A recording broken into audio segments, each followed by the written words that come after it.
Continuous praise to the Most High God, King of heaven and earth, even the God of our forefathers, the God of Abraham, the God of Yitzchak, and the God of Israel. To him and to him alone are all due praises. Brothers and sisters, we thank you for joining us this evening for our Torah study. We are Congregation ShomrayHabreet, and we are the keepers of the covenant. We give thanks and praise to the Most High God for all things, for everything, even for having us here, even unto the approach of his holy Shabbat day. Brothers and sisters, before we get started today, I want to give us a couple of announcements of a couple of things coming up that I'm sure you are interested in being a part of.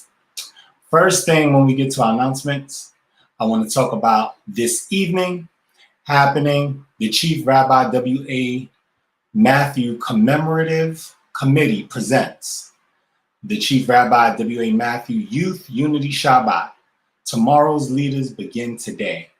There will be a service on the ICVC channel, the Israelite Community Vision Council channel. Brothers and sisters, we will be ending a little bit early today so that everyone can join them over there on that side as they continue to commemorate one of the leaders, even Chief Rabbi W.A. Matthews, even for everything that he's done for us in our community and bringing the word of God to us and allowing us to understand who the Most High God is and the way that we should serve him. So I'm going to ask that everyone, as soon as we finish here, that we jump over to the ICVC channel. Once again, you're going to go into YouTube, type in ICVC, and you should see their live and you should join them over there. Also, the Hebrew family of Charlotte, good brothers and sisters of mine, for their 20th anniversary celebration, will be having a dinner dance. When? Next weekend, Sunday, July 3rd, 2022, from 5 p.m. to 11 p.m. Their cocktail hour will be from 5 p.m. to 6 p.m. Cash bar after the hour. All right, so after that hour will be a cash bar. Dinner is going to be served from 6 to 8 p.m.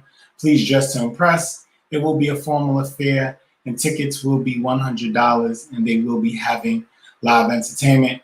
They will be having a special honoree, even a friend of mine and a good brother.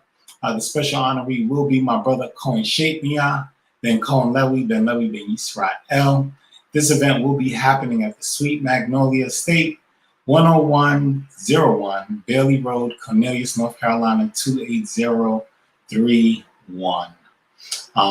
I'm sure if everybody's going to be there, there's going to be a Sabbath service. So that announcement will be soon to come.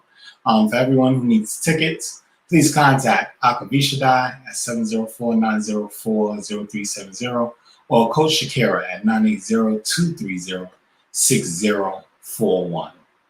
Also, brothers and sisters, my brother Nekemia, also known as Tyrone Webb, with Hint Magazine, Hebrew Israelite Nation Times, has released his latest issue for Hint Magazine, which is Juneteenth, appropriately titled Free-ish, since 1865.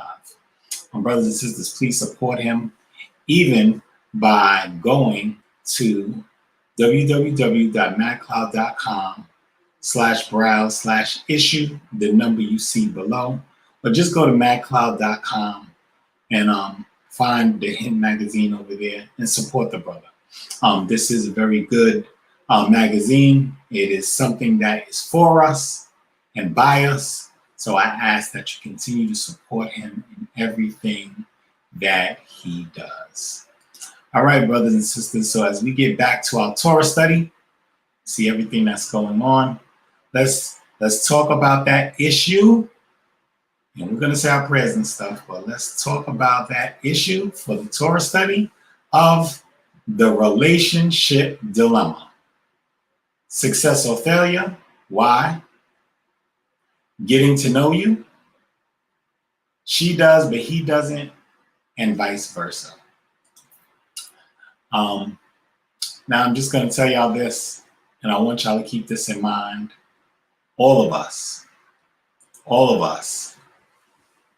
have to deal with the relationship dilemma, and I'm going to say that way, at some point in life. So I want us to remember to be sensitive to one another's feelings. I definitely encourage everyone to please comment. If you want to join us, join us. Just let me know. Tell me you need a link, things of that nature, and we'll discuss what we need to discuss. My brother Roshama was supposed to join us, but he is fasting at this time. So I want him to take a break, and maybe when we have part 2, 3, because just so y'all know, this is about a 99-part series, the relationship dilemma. And we're going to talk about a lot of things that affect us as a people. That being understood, so we can get started, I'm going to ask everyone to please rise and face the east. And I'm going to say a prayer on our behalf so we can get our Torah study started. Hallelujah.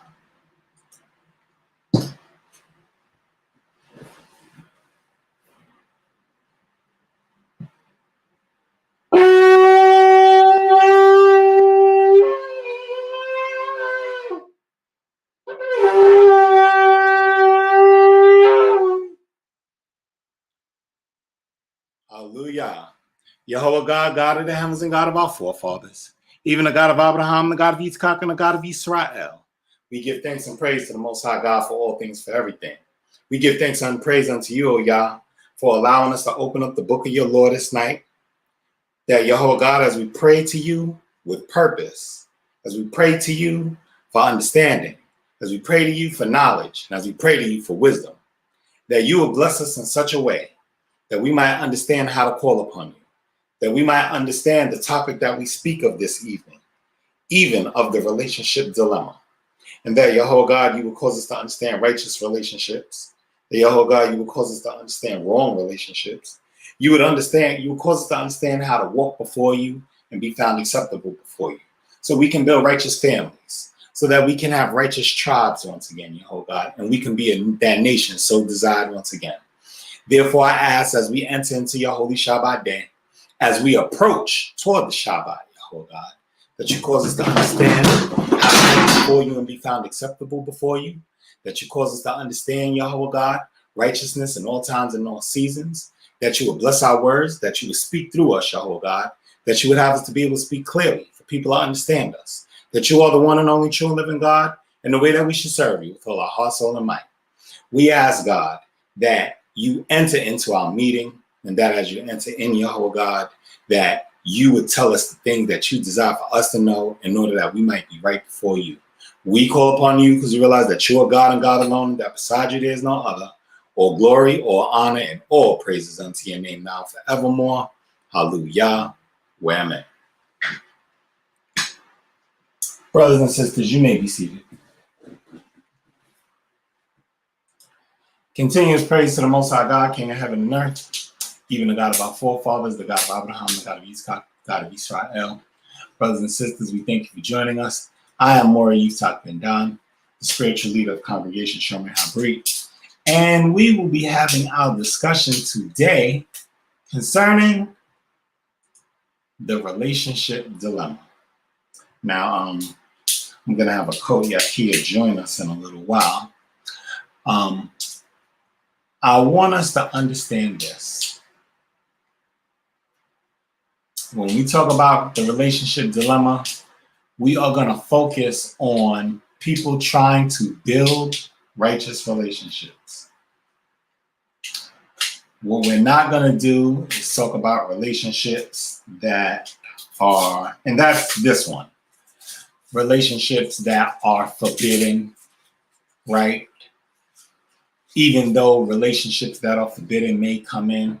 We're not going to talk about relationships that are just, I hate to put it like this, but on the level of absurd.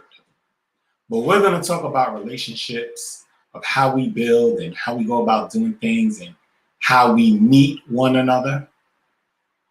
And when we meet one another, how we build. And we're going to talk a little bit about how when we have these relationships, because we're coming to find God the way we used to operate, we can no longer operate in that fashion. So, let's start off. Success or failure? Why or why not? How many successful relationships have you had? How many relationships have you had that you failed? Were you able to identify why you were successful at a relationship or why you failed at a relationship? Do you find yourself in a space where you say, it wasn't my fault? May have been your fault, may not have been your fault. The other person may have done something. But as righteous individuals, do we find ourselves failing in our relationships? And if we do, why? And if we have success, why? Well, most people would start off that a relationship must have a righteous foundation, right? We got to have a righteous foundation. We got to have something that we stand on. What brings us together? What are the commonalities that bring us together in a relationship? Do you know? What is something that you have done that you said to yourself, this is how I'm going to be successful in my relationship? What do you do for a man? What do you do for a woman? And I tell you, that question alone can have us here for the next 364 days. Why is that? Because we all have different opinions on what success or failure is in a relationship based on the relationships that we have seen. Life imitates life. Am I right or wrong? Well, if life imitates life, well, sometimes we say to ourselves, this is how a woman should be treated, or this is how a man should be treated, and this is too much, or this is too little. How many people have found themselves at a point where they're saying, I've done too much for a man, or I've done too much for a woman? You might have been in that space. You might have said to yourself, hey, maybe I am doing too much, and this is why. Or maybe I'm not doing enough. How do you want somebody to approach you? Because that can determine why you have success or failure in a relationship. How many times have people gotten to relationships that when they started in a relationship, they thought to themselves, maybe this isn't a good idea, but you kept going anyway? Have you ever done that? Why? How many people find themselves in a relationship that they have concerns that they don't address? I think she's like this. I think he's like this. Is that part of the success or failure of the relationship? Because we have failed to identify what our concerns are. Have you ever found yourself in a relationship where you knew you were there because and I'm going to use a real, I don't know if they use this word often in the Old Testament, and I openly question if they use it at all. Lust. Have you ever lusted in a relationship? Shalom Lak, how are you? Ani Toba. Amen. My Shalom Lak. I keep doing that, right? I'm going to get this together. Successful failure in a relationship. Sometimes you deal with situations where the person is lusting after the other person. Now, let me just tell y'all before y'all all get started, Yaakov looked at Raquel and he knew she was beautiful, and that's what drew him to her. You can say what you want, but it's not like he was like, ooh, there goes Leah. It was Raquel. And any man who's willing to work 7 years for a woman, trust me, that's what he wants, right? And they were all beautiful women. Rebecca was a beautiful woman. We understand that. We see that. Mother Sarah was a beautiful woman. We know, we see that. kings wanted to marry her. I always say, if kings wanted to marry her, and the king could have pretty much any woman in the kingdom, as long as they're adults and available, from young 20s to whatever age up, and he's chasing after a plus 60-year-old woman, trust me, she was a beautiful woman. So do we allow lust to lead us into relationships? Yes. Girl crazy. Boy Puppy crazy. love. It's called puppy love. Puppy love? Mm-hmm. Puppy love. Yeah, break down puppy love to me. It's that mushy feeling you get, when you're around someone, and like I said, it's almost like lust, but not on that higher level. Okay. So here's the thing. Should we let those feelings cloud our judgment? No, but it do.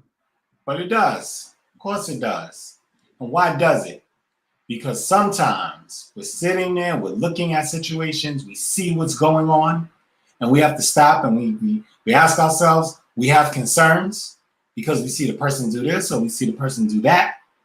And because the person makes us feel good, Right. we begin to overlook concerns that we have about the individual. Does that sound right? It does. So why do we ignore it? Self-gratification.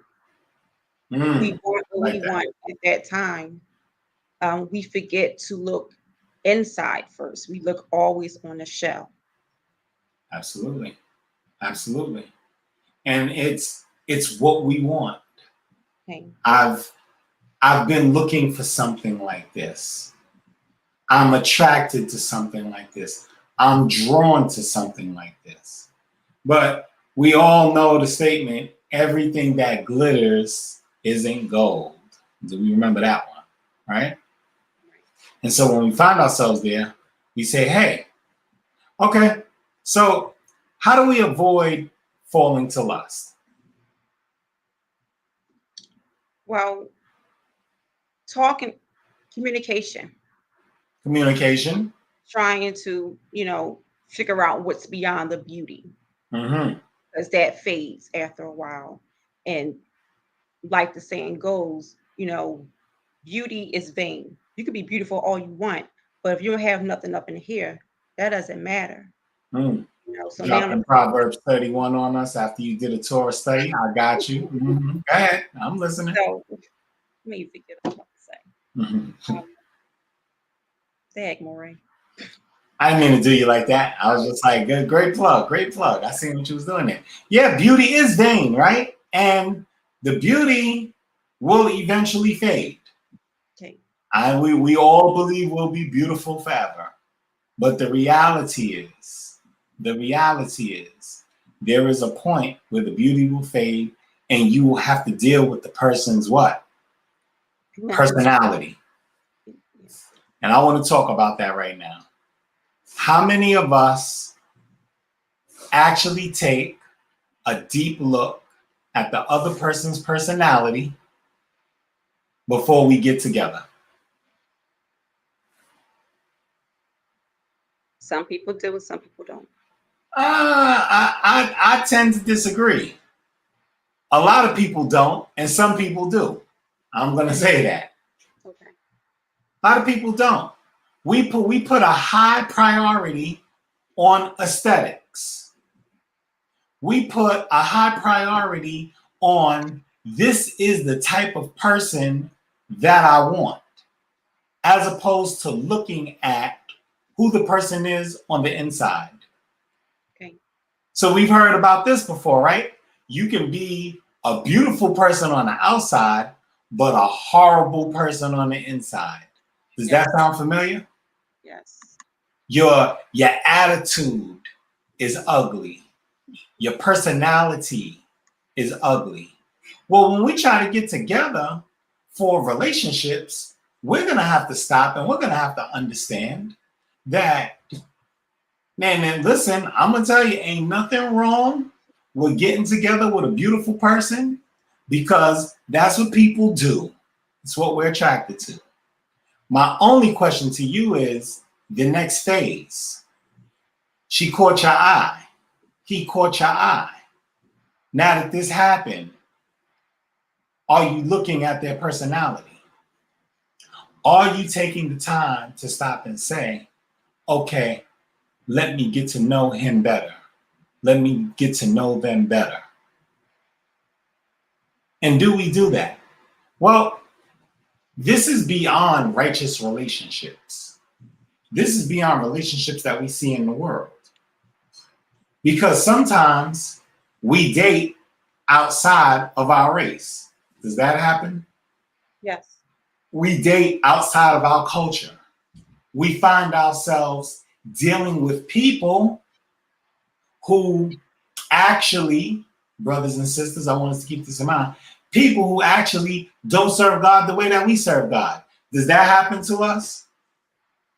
Oh, I know y'all all don't want to get to that point. Y'all like, Moray, let's not go there, blah, blah, blah. But yes, we're going there. We're going to go there because we look at how people are on the outside and we say to ourselves, well, he's funny. He makes me smile. He makes me think deeply. I'm attracted to his mind. I'm attracted to his work ethic, right? I'm attracted to the way she speaks to me, right? That can be a form of lust, right? It's like, the very words are what they call seductive. You don't realize you're being pulled in. And some people do it so naturally that they don't even realize that they're doing it. But it happens to people. And then when you get to that point, do you ask yourself, am I looking at their personality? Right? You're going to have to understand that. Because what ends up happening at the beginning and end of the day is that while you're trying to build, while you're trying to grow, you might not be able to get past their personality later. You might not be able to get past it. My brother Adonia, Shabbat Shalom, my brother. Haven't seen you in a while. I got to build with you. Go see the family over there. To desire is to lust. It depends on the intentions you have as a person. And more important, and the most important thing, is righteousness. Absolutely. My brother Daniel the poet, Shabbat Shalom, my brother. Good to see you, hear from you, all that other stuff. Not many people do look at the inner person. However, beauty fades, but dumb is forever. Ooh. Isn't that something? You ever been in a relationship and you can't talk to the person? Yes. I don't want y'all to start answering and be like, look, I don't want y'all to start talking about, I'm living it right now, Moray. This is not the Torah study. I'm just telling y'all right now. But when you can't talk to the person, you find out that they're not a person of substance. And when you try to talk to them about non-vain things, that's not what they want to talk about, right? I always say this, success or failure in a relationship. Why? You ever find out that you're living with a gossiper? Don't answer me. Do not. You ever find out that the person that you're close to is a person who's into rumors and making stuff up about people? That you find out that her and her girlfriend, or you find out that him and his people, they like talking about people, making stuff up about people. What do you do in those instances? You talk with them. Say it again. I said you confront them. You confront them. I didn't know. Well, I should have investigated you more before, Okay, you know. that sounds great. I hate to cut you off. That sounds great, but you're in it now. You are in it. Here you are. Now you are in it. What are you gonna do? Come on, talk to me, because I'm gonna tell you what people do. I got what people do, but I'm willing to listen to you or Coach Yaki or anybody online. You're already in it. What do you do? Let them know that your behavior is making me feel uncomfortable, and use scriptural proof. You shouldn't gossip. You shouldn't do these things because Yes. it looks bad on you and me since we are a unit. I like a Coach Sarai's answer. Rebuke them. Okay. Okay, you rebuked them, and that didn't work. I know y'all like Moray, you're making it hard for us over here. I'm not doing it on purpose. I'm not trying to be purposely difficult. I'm Yes. telling you, I'm telling you that sometimes you deal with that. You can deal with that in friends. You can deal with that in your relationships. You're like, listen, this is the person, that's how they get along their day. They are gossiping, right? And then they try to gossip with you. Do you know that gossiping sometimes can pull you into situations that you would never otherwise a part of? Yeah. Now you hold accountable for what you hear, and now Correct. you're a witness as well, Correct. unintentionally. And I like Ahava's answer. You pray for them. Absolutely. We're never going to get prayer out of the equation. We're always going to keep prayer in the equation. You pray for them. Why? Because what's going on here? Well, here's a reality, brothers and sisters. Sometimes when people want to gossip and you're not a gossiper, you don't want to talk about that right now. You don't want to hear that right now. But this is what the people are doing. So it's time for you and your spouse to sit down and talk. But your spouse wants to gossip, but you don't. You're trying to stop them from gossiping, and they keep gossiping. And you know how gossip goes with people. People will gossip about other people, even though they're not talking to you right in front of you. Right. Does that happen? Yes. And I say this because when we deal in our relationships, if we get to the point where I'm like, I don't feel like talking to you right now, right? If we get to the point where it's like, you know what? Let me just get away because. Or sometimes, and I tell you about this, but Coach Sarai says rebuke them, you know, rebuking people in relationships can cause a strain on your relationship. You ever heard this one? You always trying to teach somebody something. Y'all, all right now, y'all. I know I'm getting started early, and I know I said we finishing Torah study early, but I'm just telling y'all right now, y'all know that one. You always trying to teach somebody something. What happens there? What do you do there? How do you handle that? Because sometimes that's the strain on a relationship. Does jealousy play a role in the success or failure of relationships?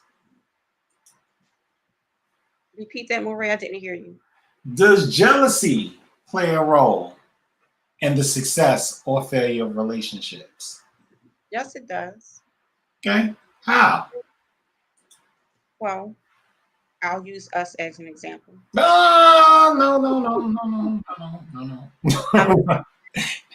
It's not a bad example. No. Okay. The female may be getting more attention. Okay, that happens. Generalized. Very good. especially when it's men approaching her.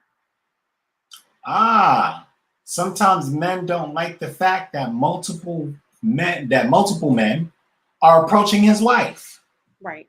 right? And why is that? Because sometimes he may feel that she's provoking it, right? Okay. That happens. What else? Is there any other way to be jealous? A person being popular, a leader, and the wife may see that attention that he's getting as well, especially from other females. Right. She can become jealous that way. Right. Just That- his position. Correct. That can happen. Is there any other way that people can be jealous? Because jealousy is not always based on looks and men trying to talk to women and women trying to talk to men. Is there another way? Stay on the realm of success or failure. Their spirituality. Tell me about that, because I got an idea. High, they can't reach that level. They have too many things blocking them to get to that level. So they see you and it irritates them. It irritates them when they see you pray or singing praises to the Most High or even trying to talk to them about the Most High. I like it. I like it. Sometimes people can become jealous because you begin to grow apart. Okay. Does that happen? It does. You're elevating and they're still on that same level. Sometimes the Most High has to sometimes remove people from your life so you can grow. Right. Even if it's a spouse, they hurt. But if they're not meeting you, it's you right there. That's it. Sounds like spiritual maturity. Okay. There's some regular maturity, then it can be spiritual maturity. I left a Colt Mavina's comment up here for a reason. So now I always tell y'all be looking at my notes. I know Colt Mavina was looking at my notes somehow, some way. She got that. Right. You text her and all that other stuff was going on, right? It's like, say this. Finances can cause jealousy. How can finances cause jealousy? The woman makes more money than her husband. And vice versa? Okay, and vice versa. It's like, listen, not only does he make more money than me, he controls all the money. Right. Right? That happens. So what goes on there? So I'm telling you that, and I want us to keep this in mind, because as we move forward, we stop and we understand that there's different things that can drive people. Can kids make one parent jealous of another? Children. Yes. How? Well, you have mama's boys, daddy's girls. Can all the children make one parent jealous of another? Yes. Yeah, it's like, listen, where's Ema? Right? Where's Emi? A4IB. Right? Okay. Oh, when I tell y'all this all the time, y'all gonna be like, dag, Maury, why'd you have to do that? You know how the kids be acting up all day? Then the father walks through the door and everything stops. Everything becomes calm, this, that, and another. And every time the woman is ready to straight blow her stack, like, oh, now y'all want to act right. Because she feels like she's not respected. Well, listen, I didn't say she's wrong for it. Rightfully so, because it's not. If I'm asking you to stop and you don't stop, but everybody else asks you to stop. I mean, the other spouse comes and asks you to stop, and you stop, and it's like, hey, what type of respect do I get? Right? Yes. That happens.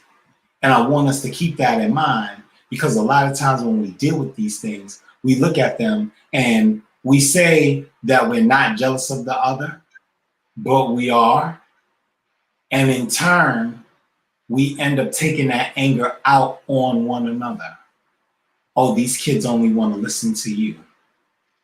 Right. Oh, What are you telling them when I'm not here? Right? Some people have that feeling. And I'm telling you that as that happens, especially with fathers dealing with children, they sit down and ask the mother, they're like, hey, listen. And I don't care what anybody says. The father expects the mother to teach the children what they would teach them if they were there. Right. You're supposed to instill these things in them. Okay. But if that's not happening, or when I come, this is what's going on, then that becomes problematic. But sometimes we don't communicate enough in the beginning of our relationship. Say, this is what I like and this is what I don't like.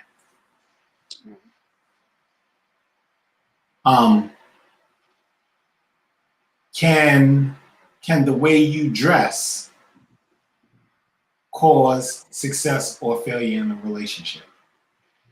Okay. Oh yeah. Okay. Oh yeah. You walk around, I ask you to dress a certain way, but this is how you dress. Right? Right. I don't like when you wear that shirt. I don't like when you wear that skirt. You can no longer wear pants. That's the first thing. That's a hot phrase for women, right? You can no longer. And I tell us this all the time. This is what we deal with in relationships. Well, my ex-husband used to allow me to. Now you want to see a man sit straight up? Say, well, my ex-husband or my old boyfriend will do just like this. Everything will stop, right? This is not the relationship. You can't bring baggage in. Thank you. But do we bring baggage in? We do. Sure we do. Success or failure in a relationship. Why is it that we bring old relationships into our new relationships? Well, I'm sorry, you have something to say? I was going to say because we haven't healed from certain things. We haven't healed. I like that. So let's talk about that. Can you get into a new relationship and you haven't healed? Yes. Why? Well, let's use verbal abuse. Mm-hmm. She's coming from a place where her ex-husband or his ex-wife, they was always yelling. You know, every little Toxic. thing, it was just yelling. And now she's with or he's with the new spouse. And the littlest thing, if she yells or he raises his voice, they get really emotional and intimidated, and they just break down because it's taking them back to their previous relationship. Anything else? And I say this because a lot of times what we deal with and what we see is that we're trying to deal with somebody. And I say this all the time. Sometimes people can't realize when somebody's just simply trying to be nice to them. You never had the expectation for somebody to do all of these things for you, but now you're in a relationship where somebody is willing to do something for you. And so what do? You ask them to do a whole bunch more. But why is that? Why are you dealing with these things the way you're dealing with these things? You're dealing with them in that way because you have baggage with you that says, I should deal with them in this way. Your baggage is dictating your emotions. How many people find themselves in that space? How many people deal in a situation and listen, we going there tonight, brothers and sisters. How many people deal in a situation where you feel that the person is trying to change you? I'm about to show my age right now. The sun is still up. How many people remember that song by Sybil, which I believe was a remake? Don't Make Me Over. Right. So my Don't age. make me over. Now that you know how I adore you. That's what she said. Don't make me over. Now that you see how much I love you. Right? Now that I broke down my walls, don't try to make me a new person because I'm letting you in. I'm giving myself to you. Now is the time. But what do? Oh no, we like, oh, now that I got them, this is what I'm gonna do. I'm gonna shape them and mold them just to what I want to be.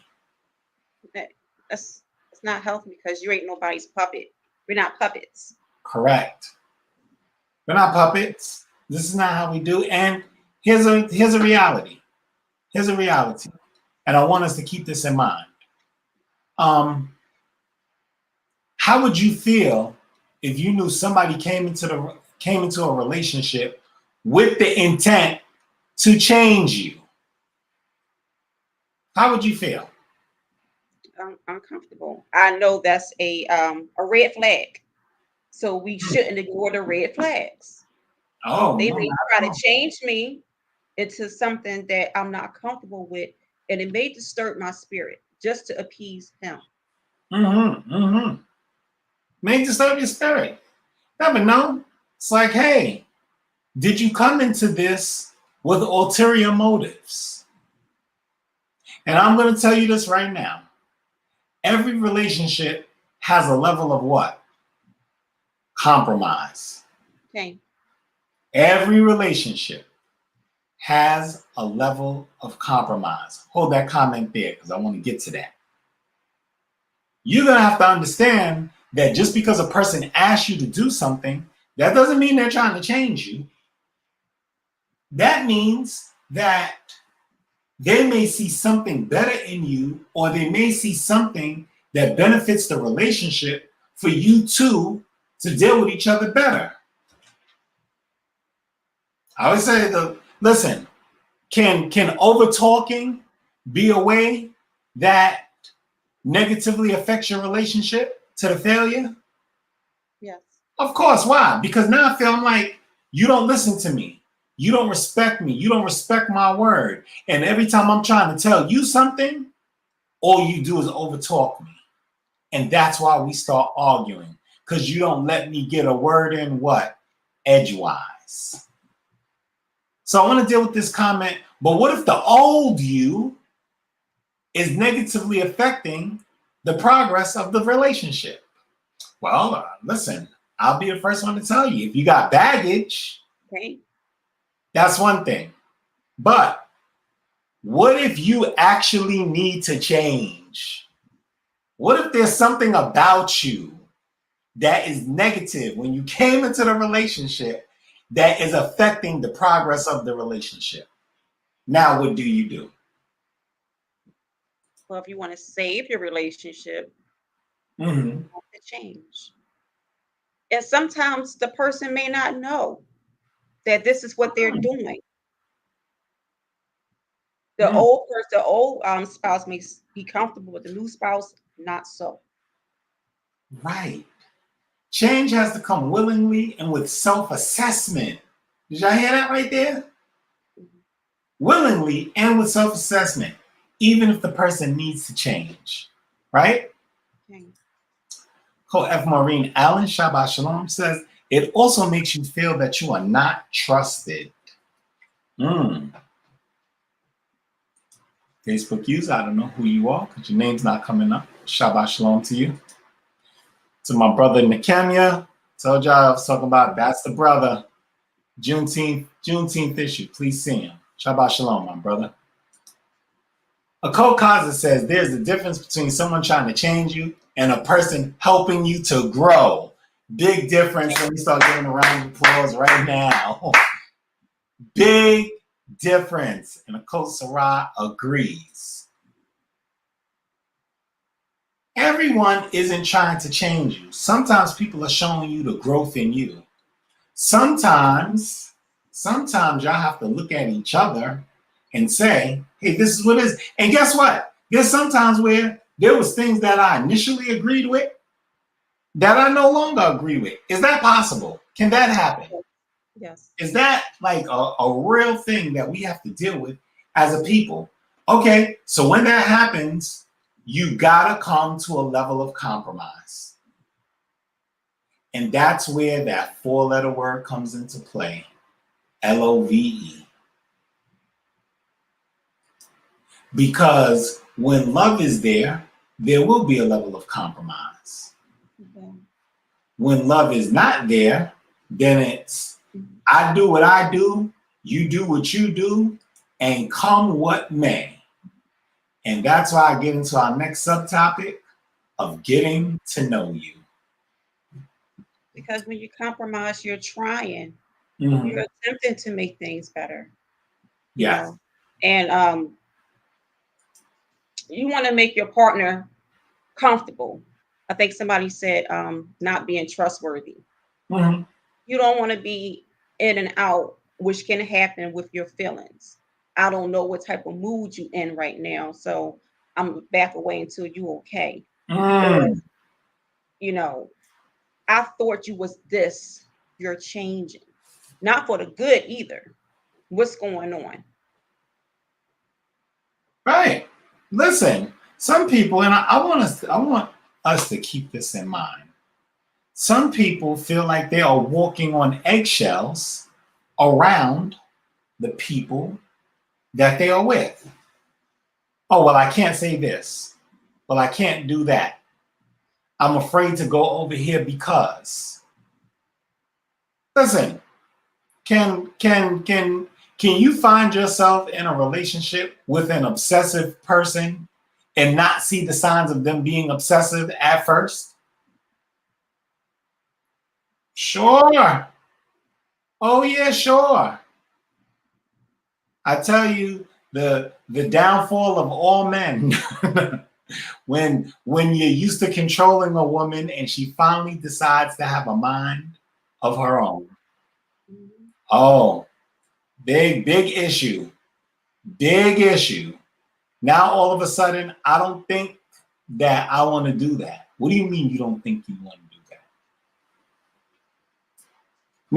Men do deal with that, right? Men have that. And so you got to know sometimes what you're dealing with, who you're getting to know. And is this person worth getting to know? Right? I say that because sometimes when you're getting to know somebody, they're putting on their good mask. It's the good one. This is the good one. I'm gonna put on the good me right now. Yeah, I'll take it off in a couple of months. Right. Shabbat shalom. Ma shalom, man. Tova. Wait. Ani Tova, Koti. Right? We do all of that. They're opening doors for you. Right? They're taking you out. They're what they call in this captivity, whining and dining you. They speak all the Hebrew that they need to speak, right? They quote all the scriptures that they need to quote. They sit down. Y'all are even had sitting down having, for all intents and purposes, Friday night Torah study together. Ain't that right? That's right. But then they don't want to go out to service anymore. Do you know your spouse can change?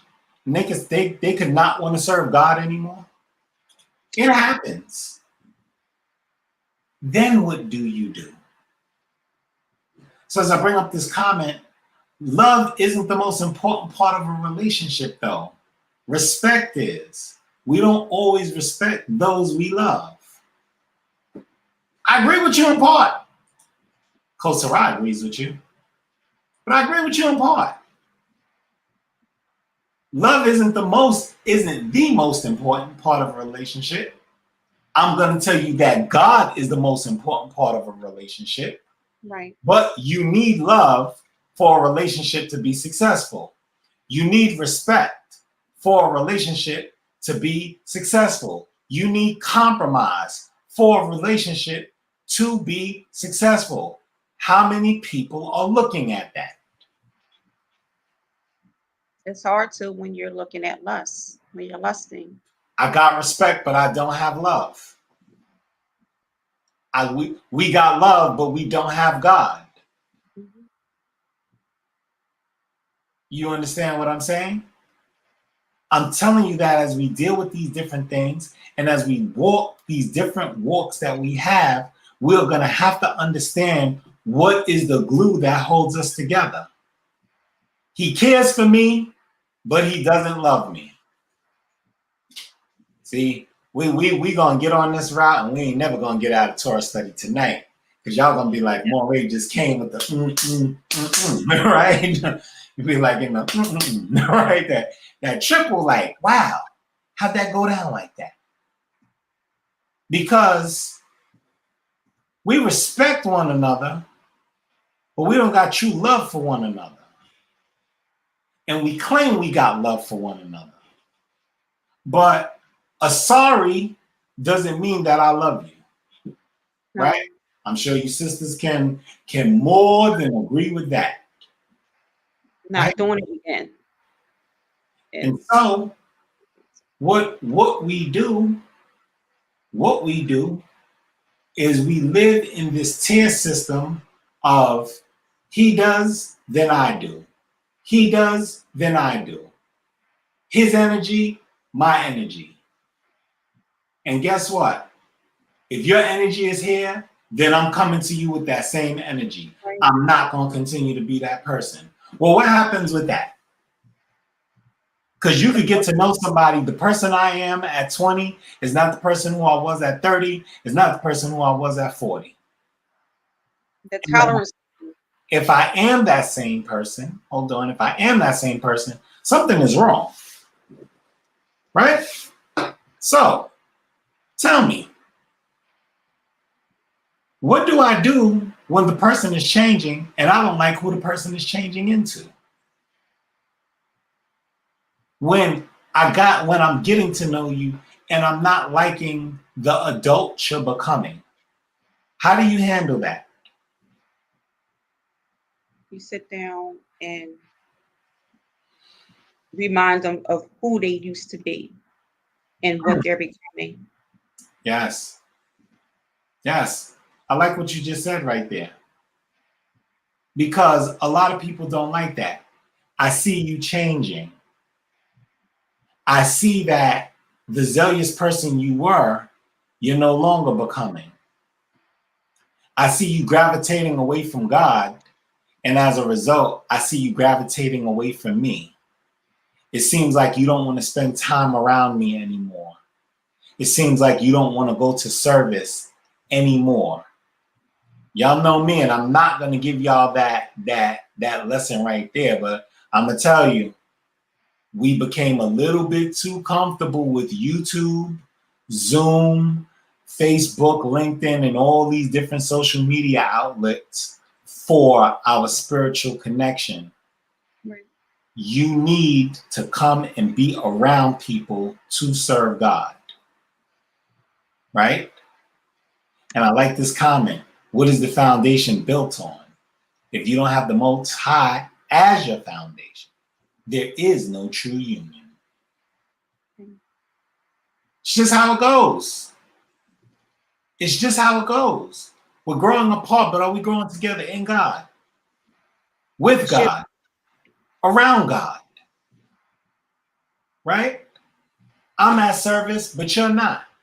I got to convince you to be part of what we're doing. And why we're doing what we're doing. Why is that? Sometimes we don't like when our spouse is becoming more religious. It seems like you're paying more attention to that congregation than to your relationship. Does that happen? It does. right? So why not? I'm sorry. Go ahead. So this is a positive thing. So why not gravitate towards what's making you like this? Let me go see what has your attention. There's something there. So let me go see. I go and investigate. This is what's going on.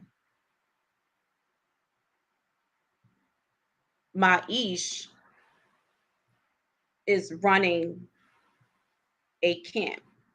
I should be by his side. Mhm. If I can't come out, at least do something to support him. Can I jump in there? Yes. So, what if he's not running a camp? What if he's just out there? Do you have an obligation as a spouse to be by his side? In his righteousness, yes. Okay. So let's talk about this. I'm telling you, I'm showing all my age right now. Y'all remember Ashford and Simpson? Yes. Y'all know what song I'm talking about? Solid as a rock. Mhm. And now we're solid as a rock. These were people who were struggling with addiction. I tell people this, it is easy for you to talk about getting rid of somebody once they're wicked. But I say you have an obligation as a spouse, regardless of your struggles, to try to pull that person out of their wicked state. Not to your detriment. So don't be like, I remember on June 24th of 2022 during Torah Study, Moray said, not to your detriment. But when my children are going astray, isn't my job to go get them, reel them back in? Yes. So how much more my spouse? Oh, let me guess, because they're supposed to know better. That's what we say all the time, right? Oh, well, they should know better. Well, guess what? There were some times where God felt that you should know better. And so I say that because with understanding, brothers and sisters, the reality is we have to know who's right, who's wrong, who's slipping away, the reason why they're slipping away, and if they need a little bit of guidance. We need some of that. All right? I want you to keep that in mind. I like a Coach Sarai statement because she says, in matters of respect, sometimes the spouse does not want to follow the other because the other spouse may not be who they appear to be to others. Oh, let me give that a round of applause. Coach Sarai, I know you wanted to jump in on this Torah study. You just didn't know it was going to get this good. I know what's going on here, but let me just tell you something right now, sister. I'm not one of those people. Y'all come on in and give your comments. I'm here for it all. Sometimes you know something about the other person that other people don't know. But are you trying to upgrade them? Is there anything wrong with upgrading your spouse? No. I want you to be your best. I think when you go into courtship, there is things that are and won't be tolerated that must be discussed at first hand. So when these laws and rules are broken, then Houston, we have a problem. Oh, listen, let me tell you something. I'm at an age I am wise enough to know. Let me tell you something. If somebody wants you, they will tell you everything you want to hear, just the way you want to hear it. I'm wise enough to understand this.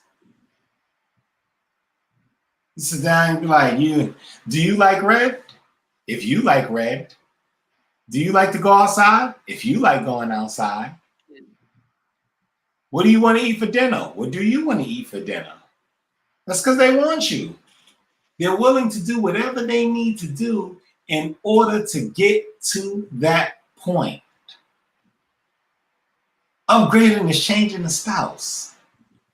I don't know. Yes, you're changing, but is it changing in a negative way? And is change necessarily bad? Aren't we all supposed to be getting better before God? There's one time where people are trying to change you to fit what they want. Yes. Being a puppet. Right? And so, men and female are supposed to upgrade each other. I agree wholeheartedly. Right? I'm giving all my songs this Torah study. In the words of that great poet / philosopher, Fabulous, you make me better. You make me better. I'm supposed to make you better. You're supposed to make me better. Right.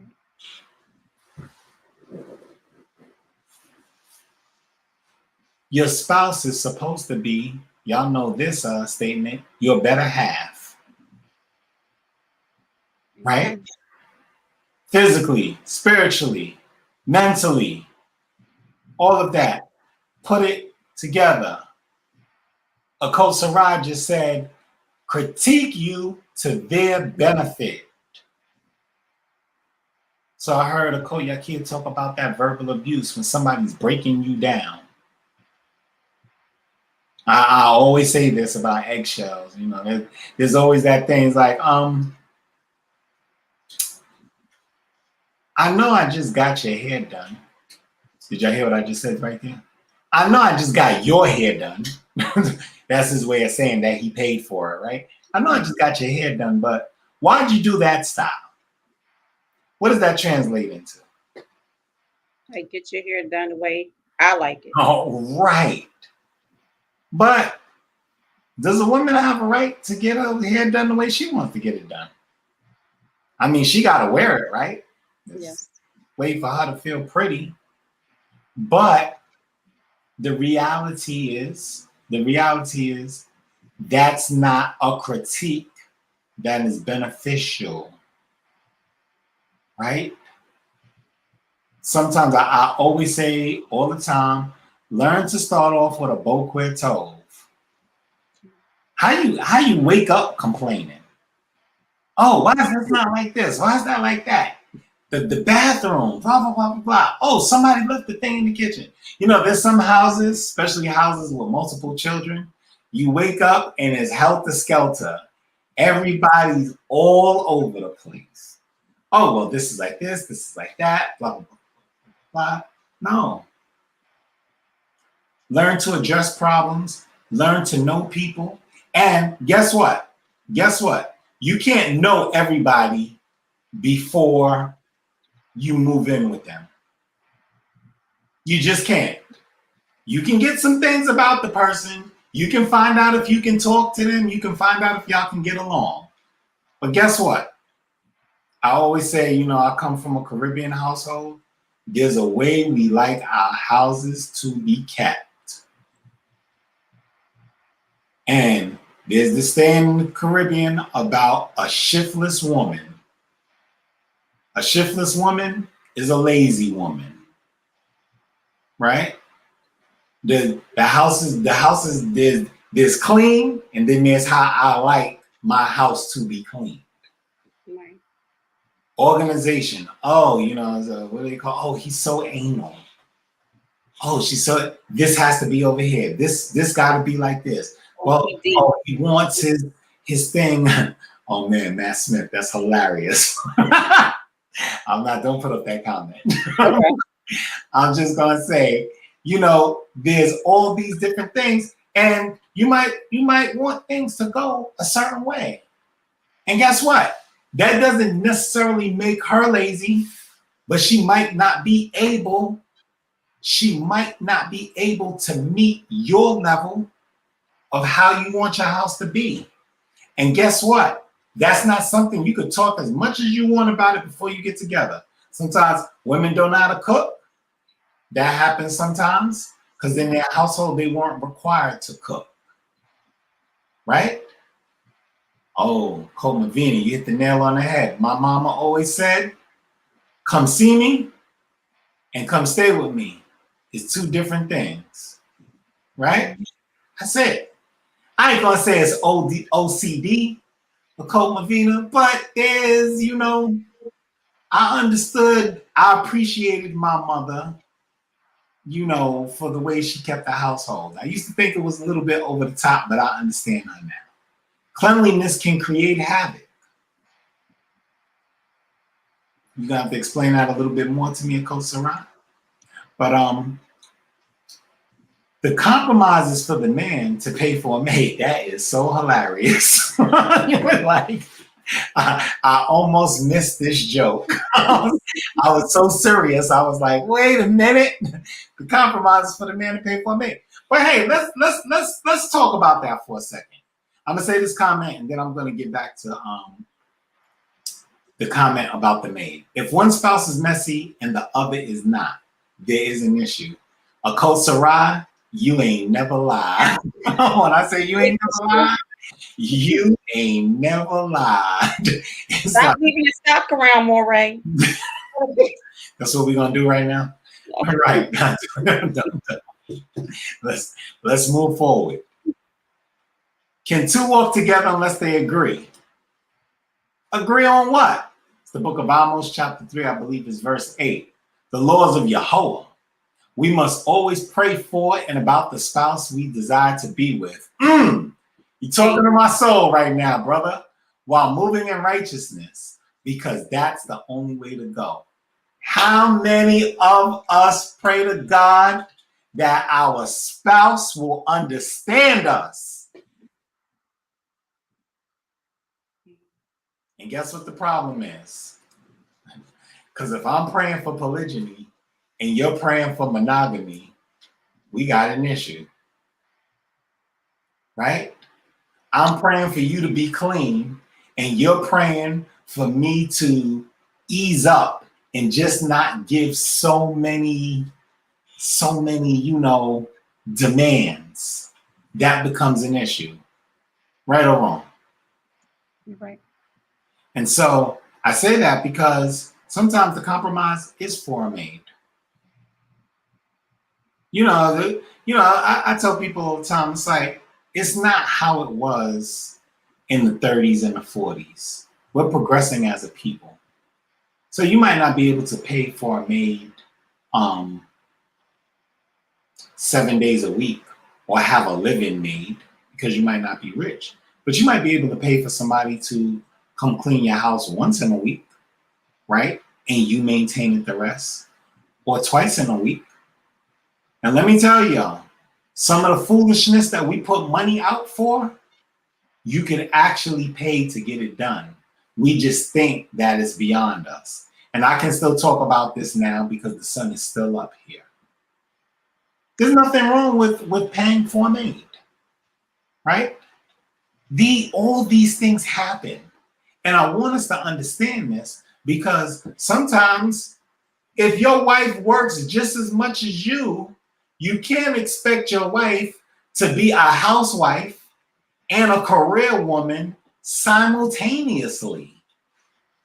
She's coming in the same time you come in, and she's making more money than you. Right? I think sometimes we get it convoluted. And so now women say, oh, well, I'm making more money than you, and you get off before me. So when you get in, go start dinner. Well, some men may not have problems with that. There's a lot of men who do. And it's like, okay, because you make more money than me, have you now become the shot caller? Because that can become a strain on a relationship. Do you now feel that you have the right to dictate how things happen? Or are we communicating? Because guess what? If I got money and you got money, well, guess what? Maybe we need to invest in this is how we're going to take care of X, Y, and Z. I know some people, they work so much, they eat out. They eat out, and I'm not talking about they eat out and every night is what do people eat now? McDonald's, Burger King, Wendy's, Popeyes, and Chick-fil-A. I'm not talking about that. I'm talking about they actually have meals. They go out to eat. It's not out there, and there's a way that they eat that is successful for them. Well, guess what? That's what you can do. But sometimes you have to have the conversation to let people know, hey, listen, I want a housewife. Now, brothers, I'm just going to tell you right now, I ain't trying to start no stuff where everybody comes in, and I'm going to read this comment in a second, where everybody comes in and now I want you to look at your wife and you go, you know what? Yeah, I want a housewife. Because guess what? Sometimes we're not in that position. And why is that? Because if I lose my job, we need a backup plan. We need an alternative, right? What are we going to do? I can't pay this mortgage on my own. Disability won't cover this mortgage and we'll have to move out of this home. So I need you to work the same way that I work. But is it okay for a man to stop and tell a woman when he meets her, I want you to be an at-home wife? Of course it is. And is it okay for a woman to be like, nah, I went to school for 6 years for these 2 degrees, or for 8 years for these 2 degrees or these 8 degrees, and I plan to get the money, command the money that I can make out of them after I spent all this time in school. I'm not going to be a housewife. And that's why it's important to get to know the other person. Don't get away from that. You got to get to know the other person. And so as we begin to close out. You want the last comment? Oh, I'm sorry. Oh, yeah, that's right. There was a comment. Yeah, put it up. Can you? I'll get it. Black women have been shamed to believe they cannot be pampered, taken care of, or treated gently. If the house is dirty, the woman might just be tired or hormonal. Ooh, you had to go there? You had to drop that in there? Hormonal. Get the maid. Okay, so this is what I'm going to tell you. This is how it works in relationships. So one, I don't know how Black women have been shamed to believe they can't be pampered, because I see y'all all on Instagram, Facebook, and all these things now. This big thing with self-care and mental health days and making sure you pamper yourself and having spa day and girls day and making sure you take your lip. Now they got the little girls out there. They're being pampered. And I'm like, I ain't mad at y'all that y'all making this group activity, but I'm like, what are the little girls stressed out about? But nonetheless, I ain't mad at y'all, right? So I believe that Black people and Black women in particular are taught that you don't deserve a break until you prove you have worked hard and you are exhausted. I totally agree with that. I agree that it's like, oh, well, if you're going through this, cry about it, but you'll get over it and you'll be fine eventually. And I'm going to say this. That's why you got to know the spouse that you're getting with. If your spouse is unwilling, I say there's women work, there's men work. Some people agree with me, some people disagree with me. But the work outside the house, the work to be done in the house, building things of that nature, that's man's work. Carrying heavy stuff, doing those things, there's things to be done in the house, right? And when the man can't do it, what is he supposed to do? Pay somebody to get it done. So, if it's about a maid, this is all I'm going to say. You and your spouse need to sit down and talk about how you can get a maid. and what you can do. But listen, let me just tell y'all something. Now, listen, y'all gonna bring out every bit of Caribbean in me right now. I'm like, yo, and just so y'all know, I was born here, so I'm very much the compromised, quote unquote West Indian. However, the maid ain't got nothing to do with the way you do things. Dropping clothes all over the place, not cleaning up after yourself. When you pour cereal, if that's what you eat, the cereal's all over the counter. The sink not being wiped down. The bathroom not being cleaned. The clothes being all over the place. That ain't got nothing to do with your maid. That's you. And so I tell people this all the time. It's like, hey, listen, if I come in and I just drop my bag as soon as I walk through the door, if the maid ain't sitting there waiting for it, well, guess what? The house gonna be dirty till the maid get there. But you might have a thing. Listen, I'm gonna tell you right now. If you got 6 kids, and you and your spouse together, that's 80 y'all. Y'all might need somebody to do your laundry. And guess what? These services exist.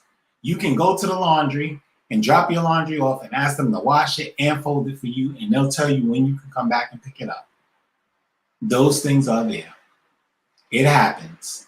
You don't got to give them every bit of your clothing. Your unmentionables can stay with you, but this is what you do for other people. It's one of those type of things. I'm telling you that as we move forward, that we are going to have to understand how we can live with one another, because that's what's going to help build our relationship. Well, guess what? We didn't need a maid in the beginning of the relationship. But now, after she got her 5th promotion and I'm on my 3rd, she might be like, yeah, well, guess what? This is what it is. And it's okay. Did Sarah have a maidservant? Yes. Did Raquel and Leah have maidservants? Okay. It's there. Even Rebecca was sent off with her maids. I like that one. So I know, brothers, I just know right now, y'all sitting somewhere right now like, Dad, Moray, why'd you have to incite it? Guess what? It's culture. I just seen it. Who was that? Zipporah? Here it goes. Yes, Caribbean queens have maids. That's culture. I'm going to tell you that Israelite women had maids. Caribbean queens also. But that's always been our culture. Always. It's always gone down like that. So I'm going to end this out quickly when I say she does, but he doesn't, and vice versa. And I'm going to remind everybody about the ICBC and us jumping over there in a few minutes. You know, we're going to have to realize that everything isn't going to be on even ground, but there are some times where you're going to have to assume different roles. Your wife may not always be able to wash the clothes. Sometimes you may have to wash the clothes. Your wife might not always be able to clean up and things of that nature. Sometimes you might have to do it. Now, I'm going to tell you right now, if you got money to get yourself a maid, or you know somebody who's willing to come and clean up, then fine. If you got your children to come and do it, then that's fine. I'll tell you right now, I'm a person, I'm like, if I'm changing a diaper, something is going on. I've always been like that. It's nothing sexist about it. Oh, you can't change a diaper, Moray? Of course I can change a diaper. But no. I start when that kid is running around and able to use the bathroom by themselves and stuff like that. Come on. But before then, this is what you do. What's next? I'm going to be holding the child while you're breastfeeding. There is a way that we have to operate as a people where we understand the roles we have and what we can do to make our relationship successful. And remember, your relationship is not my relationship. My relationship is not your relationship. Our relationship is not their relationship. Stop looking at other people to make a determination on what is going on in your home. You have to be the one. You have to be the one to be able to look at and see what's going on around you and see what works for you. Because the reason why some things may work in other households is because the husband is willing to do things that the average person isn't willing to do. And that's why it works, right? Sometimes you're looking at somebody else's wife, which is coveting, but you're looking at somebody else's wife and the way that they deal with their husband without even realizing that maybe that sister wants out. She's doing what she's doing with a smile on her face, but she might hate what she's doing. The grass isn't always greener on the other side. And so I agree with this that Matt Smith is saying. Relationships won't last 50-50, only 100-100. You give your best and you let your spouse give their best. And guess what? When your spouse can't give their best, don't get down on them. Learn to set righteous expectations.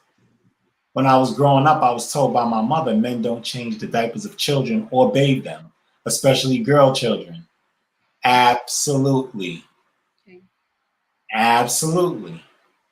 You teach them from a young age, especially those daughters. Teach them from a young age. You don't show me this. You don't walk around me like this. This is how it should be. Make sure you keep yourself a certain way, because when they get outside the house, then they will know how to carry themselves. Mm-hmm. And guess what, sisters? Don't live a life of expecting your ish. Don't expect a life of expecting your man to do everything for you. Because guess what? The same way you don't like doing certain things, he doesn't like doing certain things. Don't forget about this end statement, and vice versa. Sometimes she wants you to cook for her, brothers. It's all right. And I tell people this all the time. It's one thing when you're like, oh, tonight is your night to cook dinner. I'll be the first one to be like, no, hold on. But sometimes I might be like, hey, listen, let's go out to dinner. Let me take you out. Where would you like to go? That's how you have to deal with these things sometimes. But ultimately, regardless of what you want, where you want to get it from, and things of that nature, I'm telling you right now that the end goal is to serve God together. That's the end goal. If she has God in her life, if you have God in your life, if y'all have God in your life, all the other things will level out. Why is that? Because you'll be thinking of the righteous thing to do with one another. But if you don't, brothers and sisters, you're going to have an issue, and you're going to continue to question why your relationships are pacing out the way they're pacing out. Brothers and sisters, this is not the end of the conversation. No, it's not. The relationship dilemma will continue to go on, right? We're going to find ourselves in a space where we're going to talk about some different things. Don't think that I just skated over courting. We're going to talk about courting and how the word courting in Hebrew doesn't even really show up. We're going to talk about betrothal and how that works out. We're going to talk about, huh? You say control? Betrothal, being betrothed. Oh, I thought you said control. I'm sorry. Mm-hmm. No problem. We're going to talk about marriage and what makes a marriage and what doesn't make a marriage. And yes, we're going to get to that dirty word, polygyny. We're going to talk about it, what polygyny is, what polygyny isn't, how brothers go about it the wrong way, how sometimes sisters purposely make life difficult for the brother when he's treating them right because they don't want polygyny. And we're going to talk about how sometimes even children and the weight of bearing children weighs on a relationship. Because sometimes a sister's like, I already had two children. I don't want any more. And the brother's like, I want 8 more. Right? Then what do? There's many layers to this, brothers and sisters. Okay, this is what I'm going to say before I give us our final prayer. Once again, brothers and sisters, I want you to join us even as we jump over to the Rabbi Matthews commemorative weekend. Let me bring up that announcement. Excuse me. Not that, but this. And as I take down this banner so that everybody can see it. This evening at 8:30 p.m., which is in the next minute, the ICVC and the Daughters of Zion, they will be having a Chief Rabbi W.A. Matthew commemorative committee presents the Youth Unity Shabbat. Tomorrow's leaders begin today. Between today and tomorrow, they'll be opening up the weekend. I'm going to ask everybody to go on over to YouTube, search ICVC, Israelite Community Vision Council, the letters ICVC, and join them even as they commemorate Chief Rabbi W.A. Matthews, even on the Shabbat, for the Torah that he brought us, for the lessons that he brought us, because he was a great man in this community, for all the different things that he did, and that we need to remember great men like him. Chief Rabbi W.A. Matthews, also men like Khan Levy Ben Levy, also men like Maury Mishael Ben Yisrael, even my mentor. Hoping that y'all got something out of the study. I see that the chat was very lively. I'm sure we'll get to a whole bunch of this more later on. Saying Shabbat Shalom to Gavera Tehillah, yeah, and even Akot Sarai, Torah Rabah for that. My brother Matt Smith, why is a ring needed for showing intimacy and pure love? Ooh, there's some sisters mad at you right now, brother. But we got to talk about it. We're not going to get away from it. We're going to have to talk about it. And F. Maureen Allen says he may have to get a second wife for the other 6 children. Ooh, F. Maureen Allen, I hear you, sis. I'm just going to tell you right now, there's some people out there like, don't be putting that into people's heads. If it's only 2, we only have 2 children, then so be it. Well, we need to talk about it. But I'm going to tell you, I agree with you. You may have to get a second wife. You may have to get a 3rd wife. And we don't like that. Akoda Javia, praise and bless the Most High. Another great discussion. I agree with you absolutely. And Toda, you too. May the Most High bless and keep you all, family. Shabbat Shalom. I thank you all. I want us all to jump over there. Let's close out. Can everyone please rise and face the east?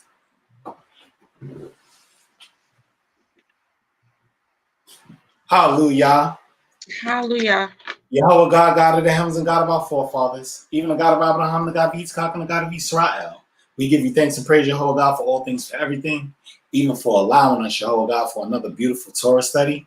We ask God, as we approach your Shabbat day, that you allow us to keep your Shabbat day in safety and in peace, that we would speak of your righteousness, Yahweh God, that we will come better before you, and that we will be ready to receive your word. Bless the mind and the hearts of the people this night, Yahweh God. Have it to be the things that we've studied this night that we won't forget, and cause us to understand how to have righteous relationships before you, how to hear our spouses, how to hear one another, and to learn how to build and grow in righteousness with you as our God. We call upon you because we realize that you are God and God alone, and that beside you there is no other. All glory, all honor, and all praises unto your name now forevermore. Hallelujah. Hallelujah. Amen. Okay, brothers and sisters, once again, we thank you for joining us. We are Congregation ShomrayHabreet. We are the keepers of the covenant. That link, once again, please go to YouTube, ICVC. The letter I, the letter C, the letter V, the letter C. Search them, support them in what they're doing. We will see you all in the morning, which I did not bring up. At 9 a.m., we will have in-person services. Join us for our Sabbath service at 9 a.m. My brother Morey Daoud will be our specially invited guest for his lesson, The Opportunity of a Lifetime. Please join us at that time. Shabbat Shalom, Lakem. Shabbat Shalom.